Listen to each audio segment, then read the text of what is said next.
You literally have AI listen to every call and you give it a grading rubric. And if a CSR gets 3 Fs in a row, it sends a Slack message to the boss saying, hey, you need to check. I'm sipping on success, feet up in the air. Why work harder when you can play it smart? That's the lazy leverage way, steal their heart. Welcome back to Lazy Leverage. I'm joined by Dr. Dave Ensley. Dave, how's it going, man?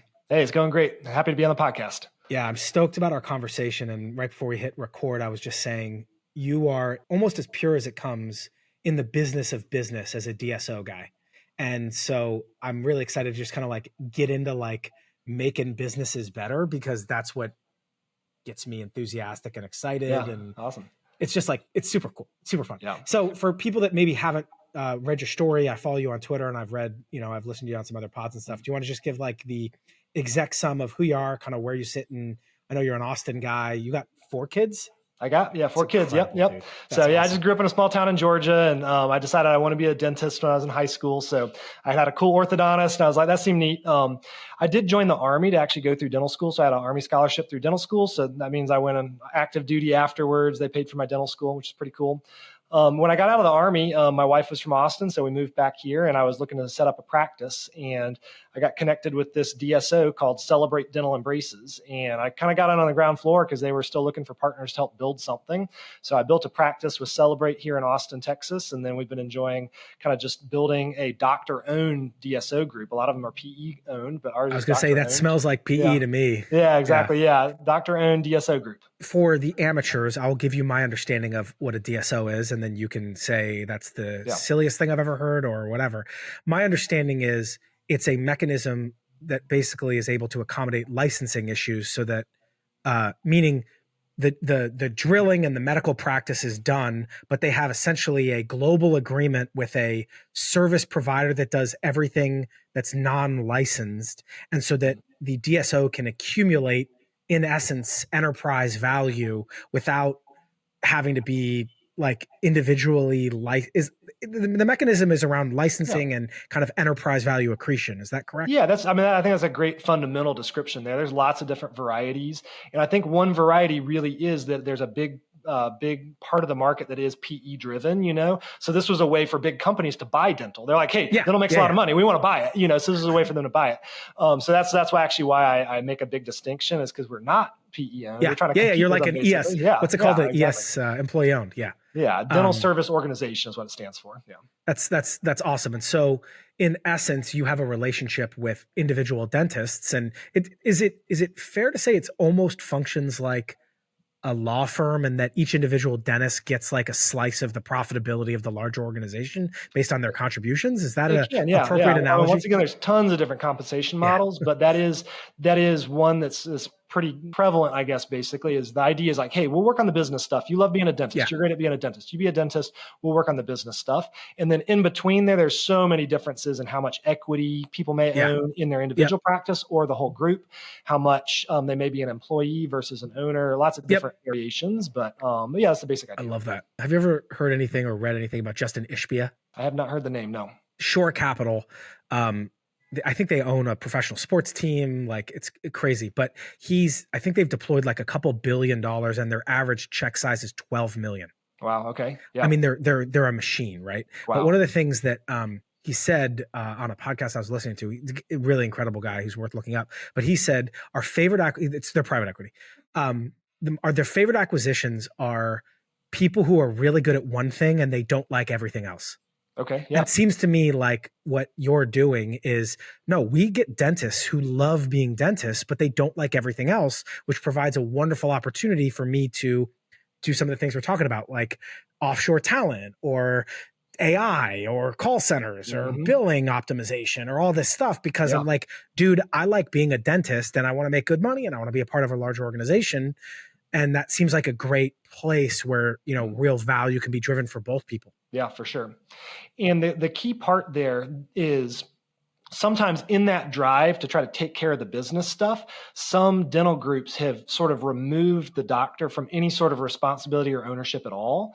So they're like, hey, we're going to take care of everything. You clock in, you clock out, you drill teeth. We're going to take care of everything else. And I feel like with how patient-driven dentistry is, the dentist has to stay more involved in that. And so that's why all the doctors in our organization are owners. We want them to actually be involved. We want them to care, but we want to help them with that really specialized business stuff and make their life easier. Before we get into some specifics about kind of how you guys operate and some of the things what we're aspiring to do together and things like that, I oftentimes use dentists as an example of people who are great at labor specialization in that, I talk about this a lot, particularly with global talent and technology and things like that, but it's like you have your $180,000 a year enterprise sales rep, and he's doing everything from putting things in CRM to scraping his own leads. But look at the way a dentist operates. You book the appointment, it's the front desk person.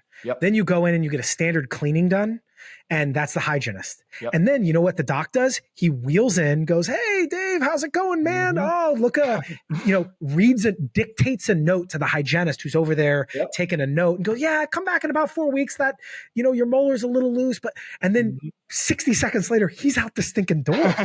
Exactly. And you're like, when you look at the way an optimized HVAC technician or an optimized enterprise sales rep operate, it's got some flavors of a high performance dentist who's not the one doing the standard cleaning. Because that's standard. The dentist is it's hard. Let's bring in the dentist, or let's bring in the orthodontist. Is that an appropriate? I don't know if that's a good analogy, but I use the hell out of it because every time I go to a dentist office, I'm like, dude, this guy just was in the room for 65 seconds. It's great. I paid $200 for that. But honestly, good on him. Good on him. And here's why it works is there's sort of a template. You can just copy. Everybody knows how the dentist office is supposed to work. So for dentists, when you're worrying about one location, a lot of times you have this playbook set out for you. You're like, okay, I need to hire a front desk.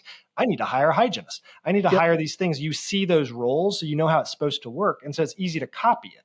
But then a lot of other businesses, they don't have that template laid out in front of them to know exactly how to copy it. They're trying to figure it out as they go along. But yeah, dentists often do a really good job. I'm an orthodontist actually by training, so I'm a specialist. Orthodontists really take this to the extreme. We actually make the assistants do all the work, And so that's your goal as an orthodontist is that, you pop around and tell everybody what to do, and they actually do the physical work.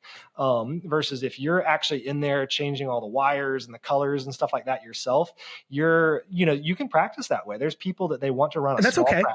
Yeah, it's a boutique. That's totally okay. It's totally okay. You can actually make a lot of money that way. You can have a very happy practice life, but you're not going to maximize your business doing that. That's such a cool way to say it. And I think, when I work with a lot of businesses, and the phrase is design the way the work gets done. And what is the orthodontist there for? Exception handling, a little bit of relationship building, kind of setting up policies, mentoring and developing and when I look at other industries, so as a silly example, you look at, say, HVAC, it's just a common one, right? I look at how much fat is in an HVAC technician's day, or how many times they get called out to do something that is well below, do the equivalent of putting in the black and orange for Halloween, which is not because these guys are all saying, I can't grow because I don't have enough HVAC techs. And I'm like, you're not using your current ones. Like, make them orthodontists. Like, they do the really tricky stuff. They have a bunch of junior people who do the easy things. They never touch CRM. They dictate notes about and now you can get like 3x more productivity out of the same HVAC techs. Think like an orthodontist is like the bumper sticker. And here's the challenge that you run into. It's kind of like a feel perspective. You feel like you're being lazy. Okay. So if me, the orthodontist, says, hey, like, these jobs are not productive for me, sometimes you feel like you're above the jobs or something like that. Like, I want to be the guy that takes out the trash and stuff like that. And so there's this tension between no job is too low for me, that I know how to do every single job in my practice, but you guys have to understand that it's not productive for me to do these things. This is your job. I'm going to let you run with it. You're responsible for it. You're empowered to do it. I don't need to take care of that. It's a great point. I agree. Like, some of the restrictors are soft restrictors, meaning it's, well, why don't I schedule my own meetings? It's like, because brother, you make $380,000 a year and I can get somebody who's $6 an hour, who's awesome to schedule your meeting. So you're not being arrogant. This is just math. Yeah. This is just math, dude. Like, and I think the point you said, and then, we'll maybe talk some specifics, but I think the point you just said was really fascinating. And which is, there is a model for orthodontists or dentists to do this. Right. But when you're looking at these other industries, there isn't. They think that their sales guy, we've done very well in B2B signage, which is a whole different story. And their only model is these kind of like $1 million a year shops where the salesperson is also the account manager, who's also the project manager, who also works with the graphic design team to actually produce. Right. And they're like, I can't get enough sales reps. And I'm like, you need to think that we needed to create a model where they have a sales rep, they have a project manager, they have a graphic designer, and then they have a team lead. We had to build a model for them because there is not one that they could copy where they could essentially do what you've done very successfully, which is they don't have a playbook. Because then all they do is they sit around and they go, we don't have enough orthodontists. Right. And you're like, exactly, because he's answering the phone. Right. Yeah. The equivalent of answering the phone. Here's a great example. So we have sales reps basically in orthodontics. We call them a treatment coordinator. So if you come in, you're interested in braces, you meet with the treatment coordinator and the doctor, but the treatment coordinator is the one that's going to try to make the sale. So obviously, high powered, you're paying them top dollar. They're just the heart and soul of your process. Because if you're not selling braces, you're going out of business. Yeah. And so I've worked in practices where a lot of times this treatment coordinator will bring you in, take your x-ray, take your pictures, get them loaded, talk with you and everything. That's 15 to 20 minutes worth of work, possibly, and so the high powered orthodontic practices often have a records tech, so like, hey, salesperson, you sell twice as many and we're gonna have somebody else take these records and stuff. And so I have somewhat taken that progression in my career actually, because I like the idea of having a chance for that sales rep to build, rapport, you're taking the x-ray, you're chatting with the mom, stuff like that. So there's value there.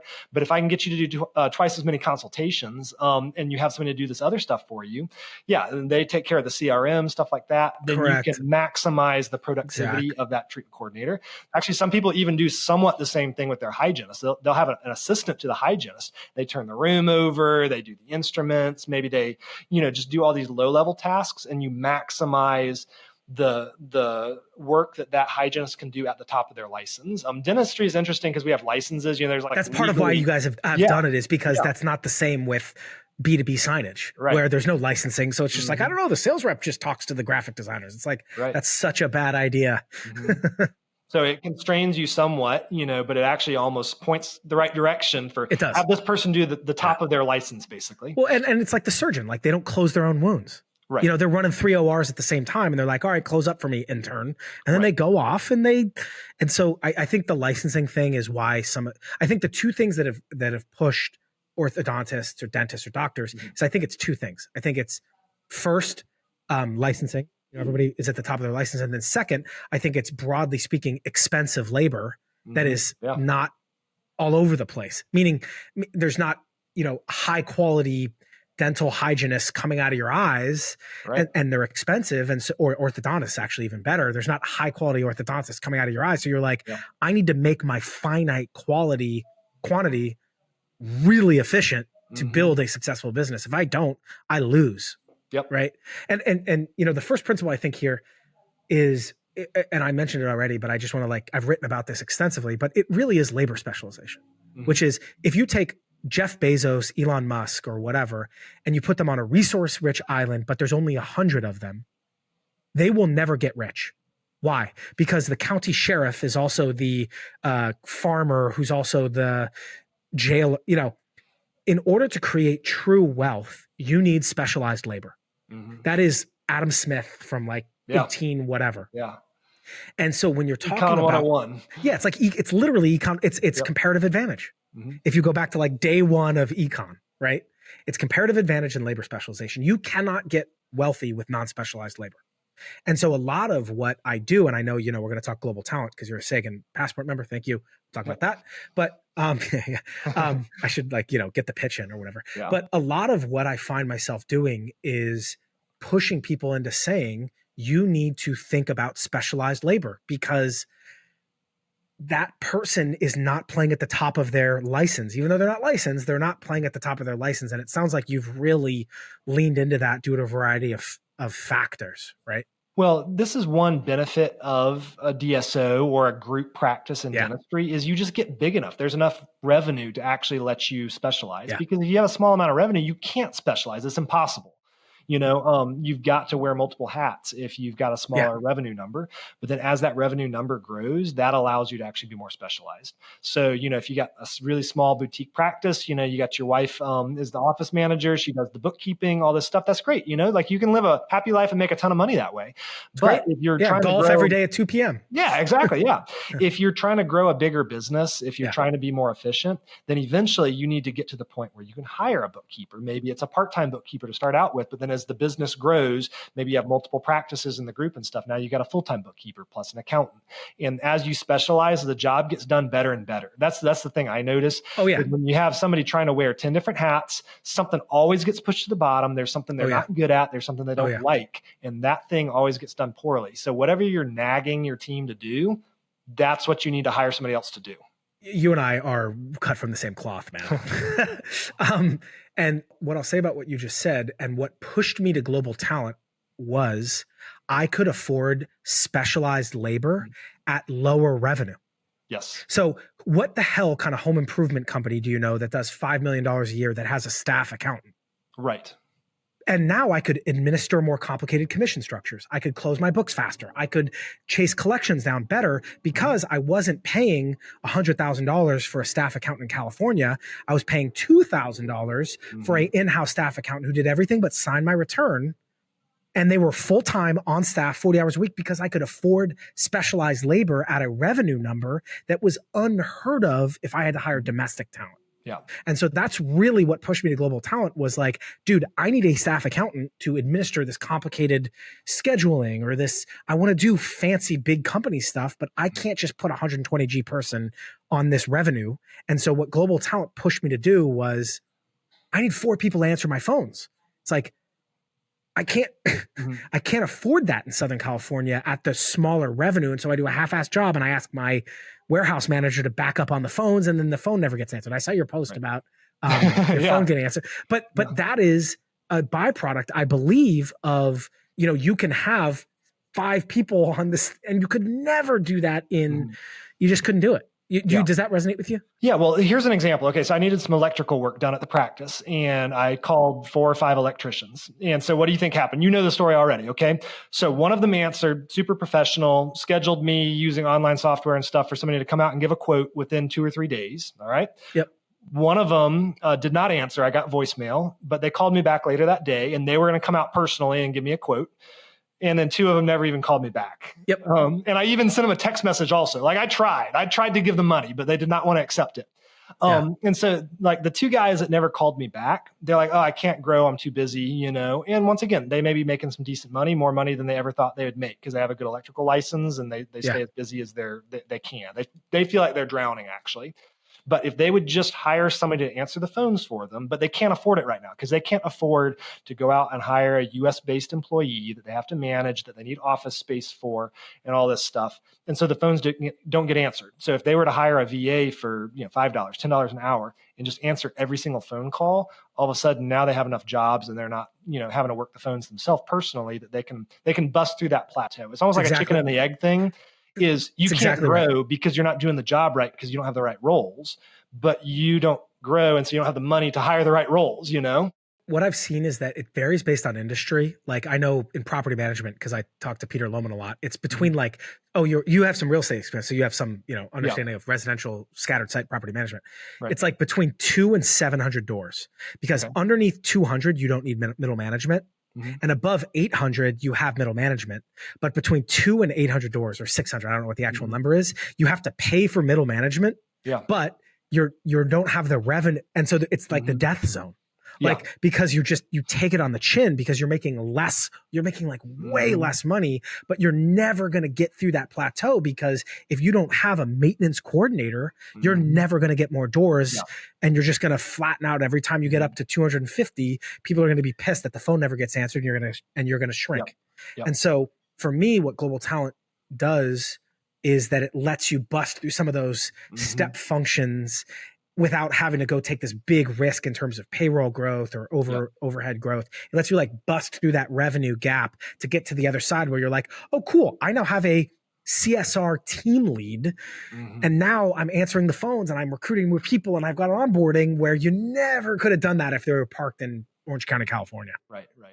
Yeah. Sometimes there's two types of people. There's some people that are able to take that pain. They're able to do that investment to make less money, to bust through the plateau. They see clearly the vision. Maybe they're a dentist. They have one practice. They want to get to 3 practices, and they actually make less money after that second practice opens, and they're okay with it. They see the vision. That's discipline. Yeah, they're disciplined, and they make that investment and they bust through that plateau. But there's other people that they start pushing against that plateau and they freak out because they're making less money. They're like, oh, that didn't work.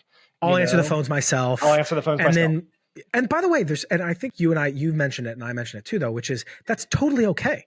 Right. But do not come to me and say dentists can't make more than X per year. I'm like, yes, they can, but you're going to need to, get out over your skis a bit or talk about doing things a little bit differently. But you are correct. Under the way you are currently operating, you are capped out at this per year. Right. No doubt. Well, it's a common thing in dentistry, in orthodontics almost, so back in the day, if you were an orthodontist, you might only be able to see 200 patients a year and do quality treatment on them because you had to physically solder components and fit bands around back teeth and make a bend for every single tooth in the wire. That was back in the 50s and 60s and stuff like that. So there's no way you could see over 200. But now like orthodontists become more and more and more productive because now we have labor specialization. Now we have brackets that you can bond to the teeth. Now we have digital treatment planning that you just kind of stack. You can do a mold and mail it and it comes back. And you got Invisalign, like all this stuff. So now an orthodontist can see 1,000 patients a year and do incredible quality work for all of them. But the old timer would be like, you can't see 1,000 people and do good work. And what I think is so cool about that, is it's the story of the free market, which is now more people can afford orthodonture. Yes. Because your braces are cheaper in inflation adjusted terms than they were 30 years ago. Because we way cheaper. They're better and they're better and they're higher quality because of higher productivity. Right. And like, I think that's such an important point, which is now more people can afford to have not janky teeth because guys like you are pushing the method forward instead of a bunch of old guys saying, I can only do 200 patients. We need more orthodontists. We'll never. And you're just like, no, I have a 5X more productive practice because of best practices and AI or whatever the hell it is. Right. More people are going to get their teeth fixed affordably. Yeah. Our group, that's sort of our vision actually is to provide affordable care for people. Just like, I just want to make normal people be able to get braces and have a gorgeous smile, Yeah. That's such a cool goal. Yeah. I mean, and for us, when we think about what we've built at Sagan, for us too, which is when you're good, one of the great things you can do when you're good is you pass along the savings to your customers. Yeah, exactly. And that's what we're dry. I mean, I'm not trying to, we probably have upward pricing power right now, but we're doing the opposite. We're trying to drive.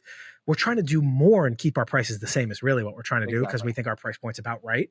But what we're trying to do is add more without changing our price. And that is beautiful free market capitalism at work, which means more people can access a global workforce, more people can use AI and automation, more people can have upskilling programs for the existing talent. And it's the same thing you're doing, which is, the best thing you can do is run a more efficient business to get braces on more people, that's a really cool thing, man. That's what a cool mission too, by the way. Yeah. I mean, there's a ton of incredible businesses out there, but there really is no substitute for seeing somebody who has teeth they're just horribly embarrassed by, that they won't even smile, and you change their life and exactly. You give them a smile that they love because every single interaction, if you're telling a joke, you're cracking a joke, you see people physically hold back because they actually don't want to smile and show their teeth. And it's really sad. So I love making smiles. Smiles are a work of art. So such a cool goal, man. I just get to make art every single day. what a cool goal. And for you to be able to have also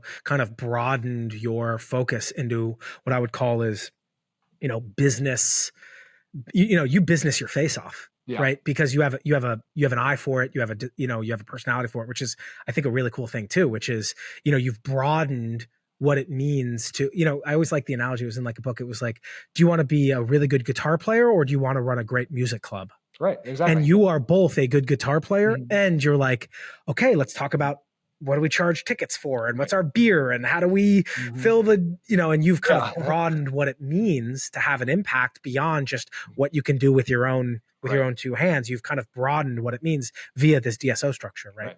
And on Twitter, I talk more about the business stuff because nobody wants to talk about centric relation, dorky clinical stuff. We talk about that at conferences, It is a weird thing. It kind of stretches me a little bit because, the stuff that I spent 11 years in school studying, that I do every single day, I don't really talk about that much. It's like this business stuff that I'm trying to teach myself, trying to stretch, trying to learn. Yeah. That's the stuff I get to do on Twitter, which is a lot of fun.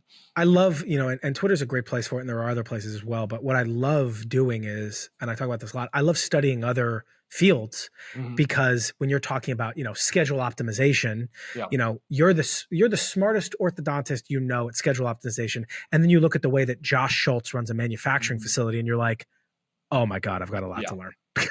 Like, I love looking at another sector and talking about, load spreading between, and I get to pick up so many things and try to bring them into my world and kind of steal from the SEO guys how they do this, or steal from the, and I think that that's probably what keeps me kind of on the internet from a business perspective is I get to learn about how you think about what you're really good at. You know what I mean? Like, I love that. Poke fun at influencers. that is, I would say that's more of a passion project. Okay. Yeah. I do like doing that. So, we talked about labor specialization. We talked about what you do as a DSO. So talk to me a little bit. We were talking about it before we hit record about your journey in terms of a global workforce, which is kind of my cup of tea.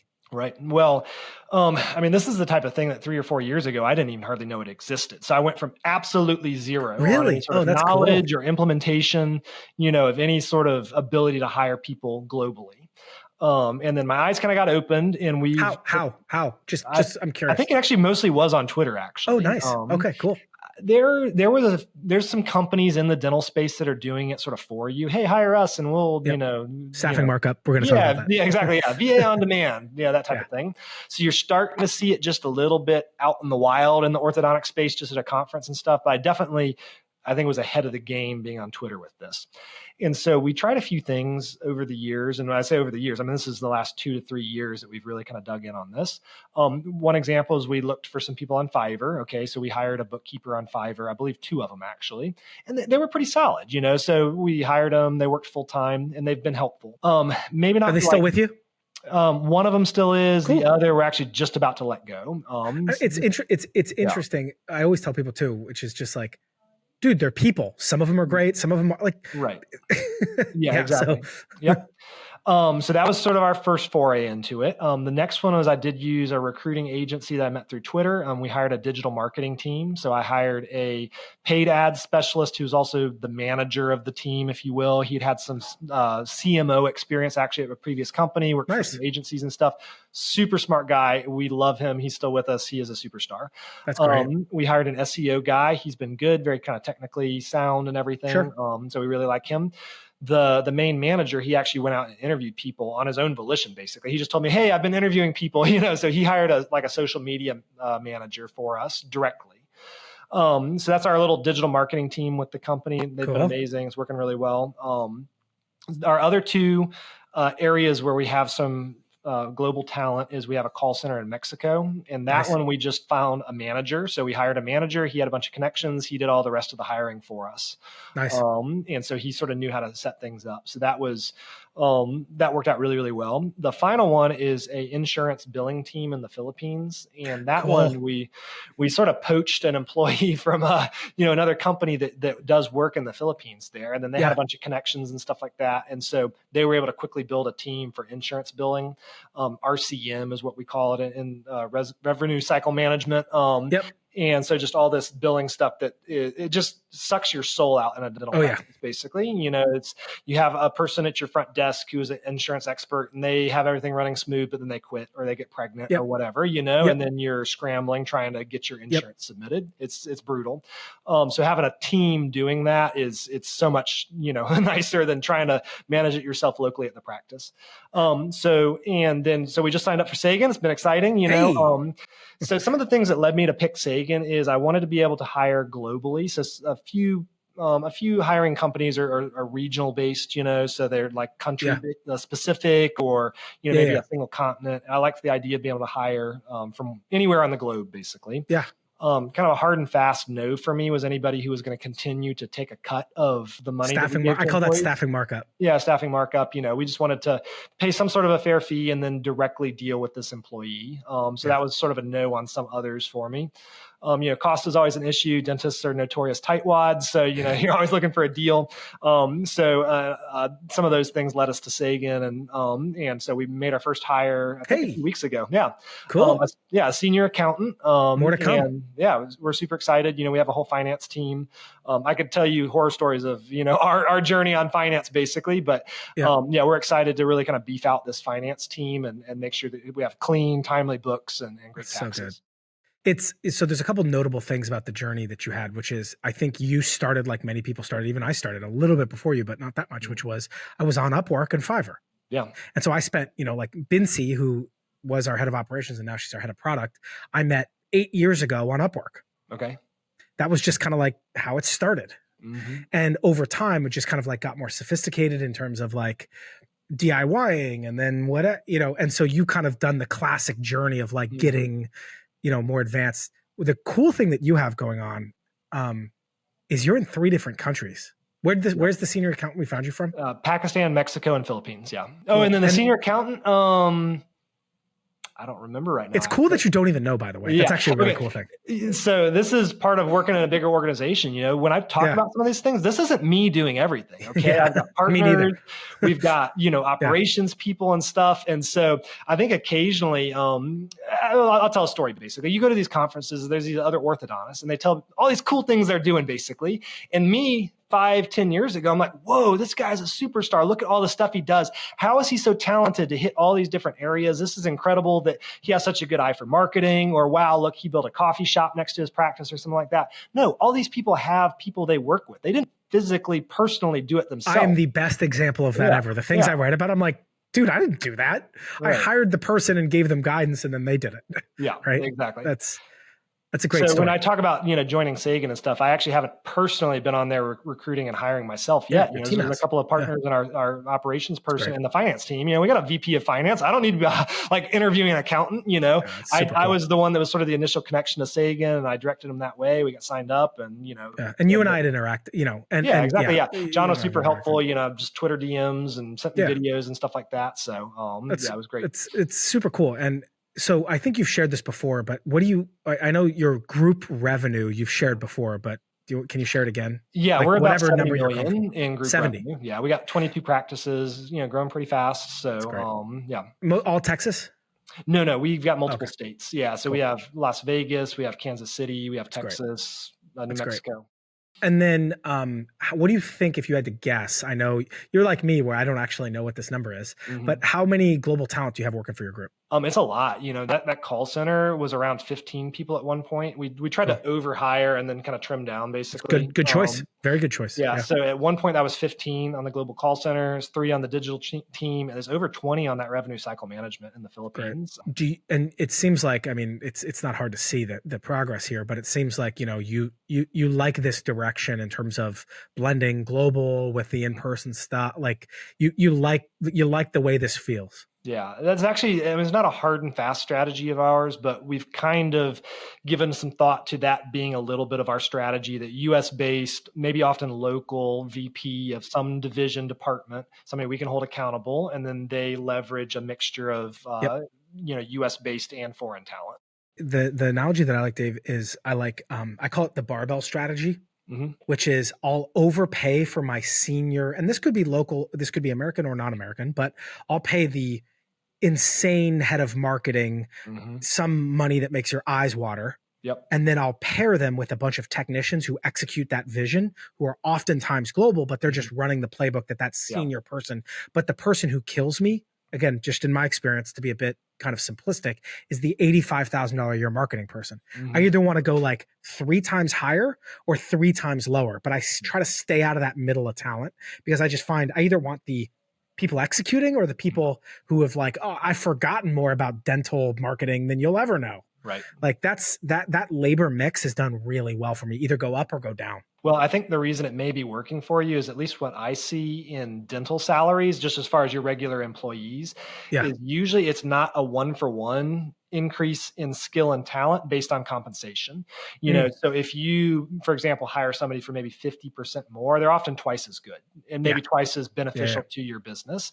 So if I go out and hire somebody just barely at market rate that can do dental insurance and billing and stuff like that, they may be fine and they can do the job and stuff like that. But if you're willing to kind of go, not even a 50% raise, sometimes like 25% raise, there's a huge drop, like $5 or $10 an hour increase, just a massive difference in just the talent level and competency of those types of people. What's cool? So, what's cool to me about that strategy though, is the place where you can get that extra way to go up that gets you 2 or 3x improvement is on the other end of the labor pool, which is the person uploading images to Instagram is not making, meaning you don't take a margin hit.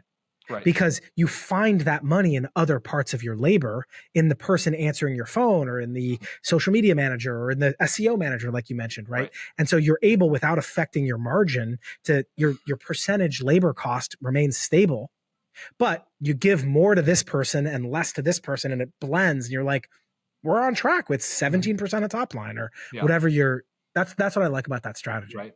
And I've always wanted to be able to pay my employees a nice wage. You don't want them to be kind of struggling. And, a lot of times in dental, people, it's somewhat entry level wages for a lot of the jobs basically. And so it solves two problems. It helps with your retention and it helps with, I think it's nice if you can pay a competitive, good wage and have somebody be able to live a good life, because you've been able to diversify some of the work. Before we talk about some technology stuff, if you were talking to somebody, maybe like another you 3 years ago or something like that, or like somebody who's just kind of like, I've seen, like what things have you learned on your journey from like 0 to, you've taken a strong dosage of the drug. Like what kind of like advice or caution or, everybody makes this mistake or, like what kind of guidance or best practices would you give to somebody who's maybe considering making the leap? Right. As far as global talent, right? Yeah. I think maybe one of the biggest mindset things I would advise somebody to avoid is that they're doing it just for cost savings. So for example, if they have a very specific role it's doing the job it's supposed to, it's in the US, in person, whatever the case may be. And their idea is like, well, I'm just going to fire this person and hire somebody for cheaper globally.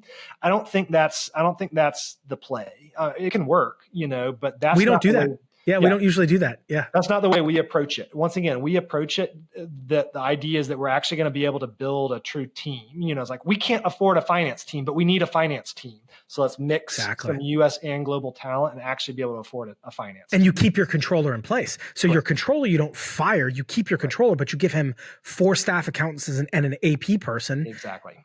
And so it's augmented. Yeah. I think that's a great piece of advice. It's not a one in, one out. Get a competent, specialized employee before you be able to afford it otherwise. I think that's the play on global talent. Just solve those pain points. Just as an example, real simple, we have monthly payments in orthodontics. And so every single month we're charging all these credit cards, and you'd be shocked how many credit cards do not go through the first time. People lock their cards, they don't have money, like whatever the case may be. Once again, I'm trying to do affordable orthodontics here. We're not like in the rich area of town. We've got to follow up on that. And so, a small ortho practice, maybe you're trying to hire a company who's charging you a lot of money, or you're trying to do it in-house. And so, Susie at the front desk who has 10 other jobs and hates calling people asking for money, you're constantly nagging Susie, like trying to actually get her to call people and get your money type of thing. And so that's something that we just outsourced to this call center, and we're gonna have specialized people doing, the AR type of stuff. We've done that too. And magically what you see is your aged receivables start shrinking. Right. Because shocking. You call somebody ask for money, and sometimes you get it. Sometimes it's just like, I never saw the invoice, or what? Let me give you my new card. It's not like collections. It's just like, hey, just want to make sure you got everything. We're looking forward to seeing you in a few months. Did you have any questions? And like 80% of the time, they're like, can I read you the card now? Yeah. Well, the funny thing is sometimes people get angry at you for not calling. So they show up for their appointment a month later. They're like, hey, by the way, you owe last month's payment and this month. Like, why didn't you get in touch with me? Like they're angry at you for not taking their money, because they, a lot of times they want, maybe they have to pay 2 payments or something. And so like they're actually angry at you for not being on top of it and collecting their money. It's a cool topic too, that you just mentioned about the front desk person too, which is people are like, oh, like, how do I tell my current team about building a global workforce? And I'm like, it's really easy. You know all the things you don't like doing? Yeah. I'm going to help you. Right. You know all the things you like doing? You're going to do more of those. Right. That's the pitch. It's, how you hate chasing down insurance companies and navigating through their reimbursement process. Yep. I'm going to get a person who takes that off your plate so you can focus on greeting and welcoming our patients, building relationships with it. Yep. And that doesn't matter if you're an orthodontia practice, or I just did one with a guy who runs soccer camps where his coaches are so overworked. And I'm like, just get somebody to do the schedule. And now the coaches can be coaches, not coaches/schedulers. Right. And so that's the pitch is do more of what you like. Yeah. One funny one, my brother is actually a pastor. I've been talking that I need to get a VA for him. There's so much administrative work, just scheduling, events or something like that. I'm like, dude, I need to get you a VA. Yeah, you do. You like spend, it's like the subtitles, like, spend more time with scripture and less with schedule. That's right. But it's just labor specialization. It's exactly, what we talked about at the end. Any other, before we kind of switch topics a little bit in our last couple of minutes, any other topics for people like maybe like first roles or, any other kind of like counsel about like, you already gave the don't do staffing markup, which I appreciate. Thank you for saying that. I know you said that for me. So I think management, so this is remote management, which is completely different than in-person management. You've got to have a plan for remote management. Yeah. If you just kind of throw them to the wolves type of thing, you hire somebody like, hey, go do it. That's poor management, whether it's in person or global. Correct. Just bad leadership. Bad leadership. But you've got to have a plan for that remote, leadership. Yeah. That remote management. Great topic. And that's we've gotten better at that because there's remote people in the U.S. It's no different, But for a small business who is trying to, save money on hiring and stuff like that, this might be your first foray into remote management, and you've got to have a plan for that. So I don't have all the answers, but just make sure you have a good plan for managing somebody remote. Sagan has a lot of resources on that kind of stuff and kind of training and techniques and setting up onboarding for remote talent and all that stuff. Because that is absolutely something. I don't know if you've gotten here. It sounds like you have informally. Maybe you haven't heard this. Oh, you were in the Army.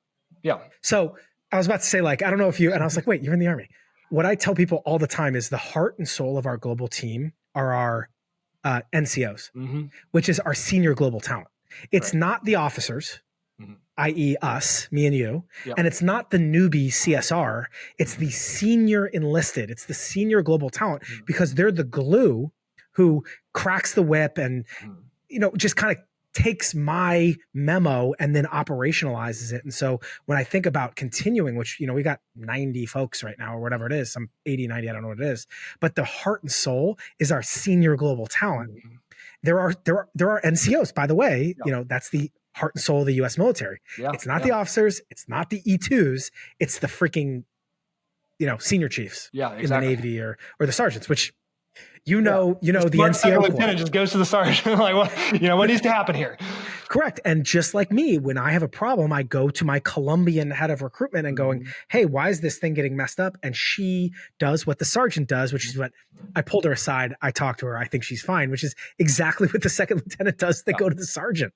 Right. So it sounds like you've already kind of let's flip this real quick. Here's a good example case. Let's get some free consulting here. So John, our biggest impediment to growth is recruiting doctors. We kind of just pointed out, so the doctors don't just grow on trees. That's why you need to make them as efficient as possible. So how would a group like us utilize global talent to revamp our recruiting efforts, I guess? Love that. This is just like putting on a tea for me, Dave. Like this is my favorite thing to talk about. So we've helped a lot of folks like this, whether it's like HVAC, veterinarians we've worked with, where we're just like, dude, there's just not enough vets. How can global talent help?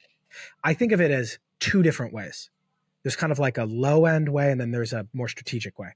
So the low end way is what I would call all of the, I don't want to say it's easy stuff, but the kind of straightforward stuff. So that's things like having people post in every LinkedIn group, being quick to respond to Indeed applications, flagging events, doing outreach to career employment offices at the 10 biggest things that you don't have time to do, creating collateral about why your group is the best place to work at, being active on Facebook, being active on LinkedIn to be in front of more prospective orthodontists. So just kind of like being out there systematically, not just it being the 11th responsibility of your front desk person, somebody who wakes up, and my job is to raise the profile of our group among graduating orthodontists across these 20 target schools. So does that one make sense? Yeah. So that's like the lowest way. Because once again, that literally is us as doctors a lot of times right now, like posting an ad on Indeed, Correct. And then somebody applies and you don't get back to them for 3 days and your application rate drops. And it's like somebody who lives on LinkedIn and Indeed and Craigslist and just is out there.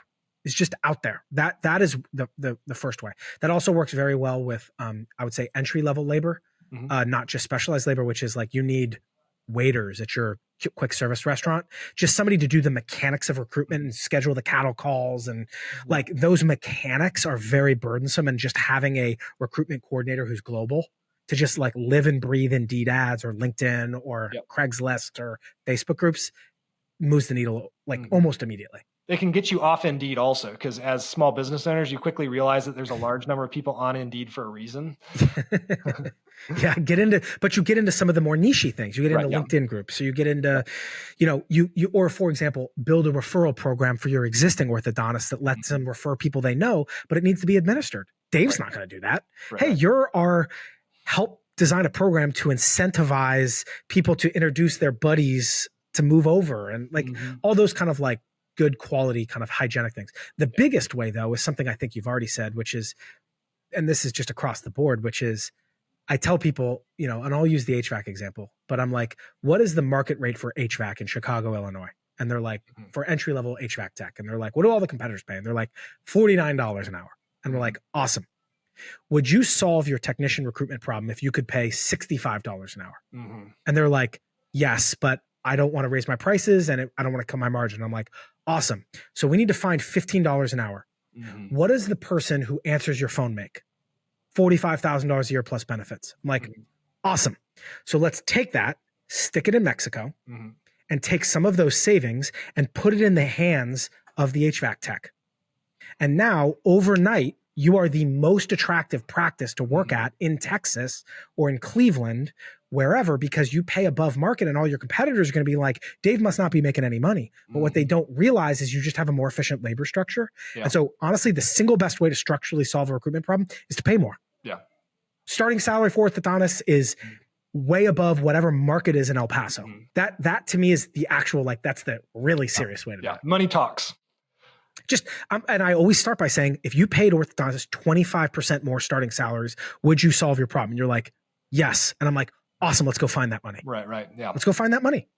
Right. And you might find it in accounting. You might find it in social media. You just build a more efficient labor structure and magically you're still making the same amount of money. You don't have to raise your prices and you can now pay your tricky to find staff, whether that's vets, HVAC, orthodontists, above market rates.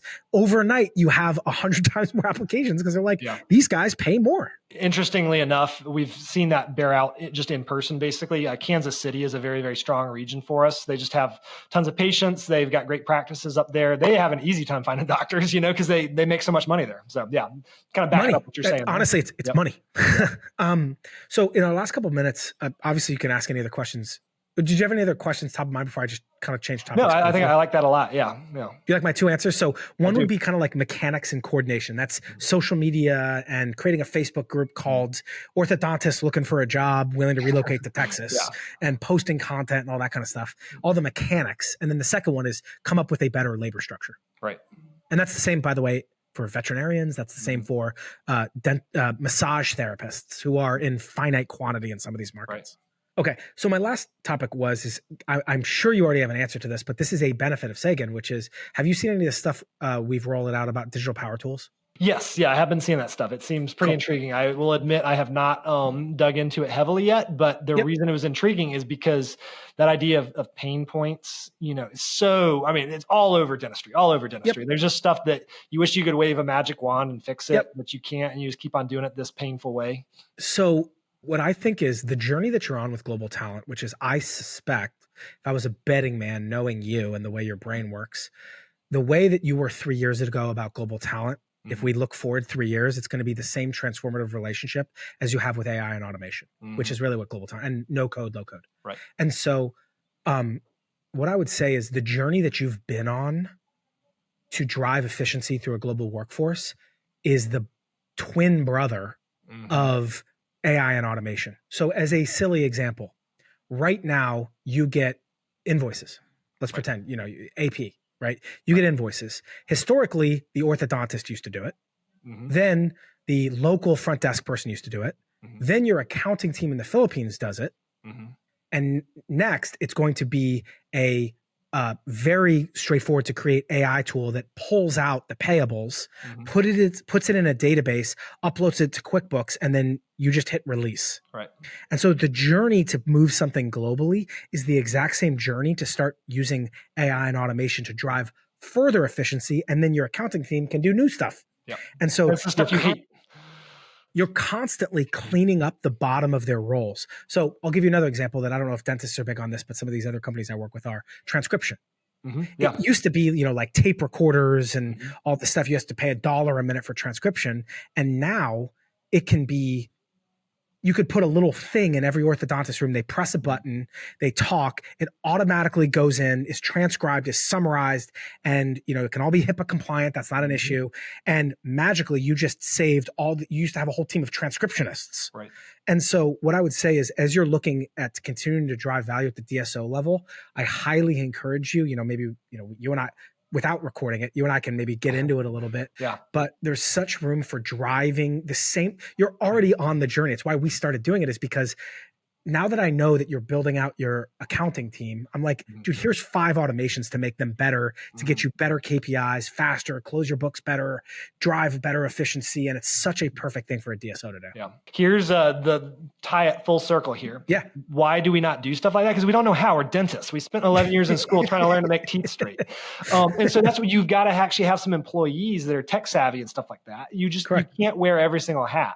And or so Sega. that's, Or Sega, right? Yeah. So that is a part of our offer. So if you, just to give you the pitch, and I'll give you the elevator pitch, which is, we make our money on your annual membership. That includes a bunch of benefits. One of them is we do cost plus 25% development of these digital power tools. So it's not this big retainer. It's not these huge dollar amounts. It's, if the developer is $25 to write the code to build that tool for you, we mark it up 25%, because I'm not trying to make money on that. I'm trying to make money on the membership so that you never churn. Right. And so as you think about this, over time, you might develop this capacity in-house, but we love building these things. I'll give you a simple one. We love building tools for CSRs where you can transcribe every call, grade it, and then if you see a bad CSR, it sends a push notification. Yeah. Very straightforward automation to build. But now you have your inbound call center has data. Instead of just auditing 1 out of 100 calls, you literally have AI listen to every call, and you give it a grading rubric. And if a CSR gets 3 Fs in a row, it sends a Slack message to the boss saying, hey, you need to check on the CSR. They're not running the script. Yeah. So we actually piloted a company that does pretty much that exact same thing, but it's just super expensive. Correct. So, this is not super expensive. This would be, I don't know. This would be, depending on the complexity, let's just pretend it'd be $1,000 to build. I don't know. Or $2,000 to build. I don't know. And then every time you used it, it would be 1/10 of a cent with no long-term commitment. Yeah. Yeah. So stuff like that. This is an interesting thing in dental. Usually there is some company trying to do that for a private practice. So occasionally you can just sort of piggyback on them. There's a company out here doing this. We're big enough. Let's do it in-house. And then we save money. Yeah. Yep. You guys are big enough at your revenue. Like, you don't need to get locked into one of these per seat vertical software tools that just like grinds you. I'm like, dude, we'll just build it. Like the software is good enough now that you can just build it on the back of Airtable, and it solves your need, and it's HIPAA compliant. You don't have to worry about any of that stuff. But that I would just, as you continue on the journey that you're obviously already on, I would do some reading, get on Twitter and read some stuff, read our stuff. We're going to be coming out with a lot more about it, but we are right now at Sagan. I think we're doing well north of 50,000 automations a month. That's cool. Yeah. And you easily could hit that number just like once you go down this, you're already halfway there. You're more than halfway there. You're 80% of the way there with your global talent journey. Yeah, I think this is something I learned from you, maybe, or one of the other guys on Twitter, basically. But develop a system, get a person to do it well. Maybe that's global talent, but then figure out which of those systems you can automate. Because if you're not doing the system at all, if a person can't do it, it may not be your system may not be there yet. So but once you have that person, clicking the thing from your CRM to your other software or something, now you have something you can build an automation. I call it Matzner's hierarchy of leverage. Which is my last name, which is, for example, what is a qualified lead? Mm-hmm. Once you've written that down, right? You've trained somebody in Mexico to determine what a qualified lead is, and that's working. Now I can plug in AI to your contact form on your website, and it will automatically, based on the qualified lead system that I've already designed, determine whether it's qualified and is worthy of a callback or not. Yeah. But you have to go through the step of what is a qualified lead, Dave? They need a credit score of this much, or they need to be in this zip code. So that's why I say it's the same journey, because everything you went through to build the Mexico team or the Philippines team, it's just like one step past that, and you can really continue to drive efficiency. And it's not having a robot answer your phone. It's just being better, being faster, being less expensive. Yeah. Love it. So final thoughts, Dave. This is a great conversation. I think final thoughts is just, there's, when you dig under the hood of a lot of different businesses, they're all just the same, and there's no secrets. It's just hard work, elbow grease, just sticking with it. It's kind of fun actually on Twitter, looking back to some of these previous posts, so like this phone system call center thing. I actually just dug up my post from 6 months ago. Oh, cool. About how we weren't answering the phones. We were 75%, which is fine. It's not amazing, not terrible, and not bad for an orthodontist. It took 6 months, but we solved this problem type of thing. So yeah, that's so cool, man. Well, so happy that you're a Sagan Passport member. If you can't tell, I would do this for free. I love doing it. I'll talk, I'll give you my cell phone. Like I'd do this for free if I didn't have a family. So I really love learning from you and hearing how you think about stuff. We are very similarly oriented, which always makes for a fun conversation. So thanks for joining me, Dave. Yeah, actually one final thought here I'll throw in, once again, if you are a doctor out there, that's looking to move into ownership, maybe you're an associate or something along those lines, and you want to, take control of your career, we'd love for you to join us. So send me a message. Yeah, where do they find you? Where do they find you? Find me on Twitter at the DSO guy. What an easy descriptive handle. That's right. All right, I'm going to hit pause. Thanks, Dave. All right, thanks, John. Good talking.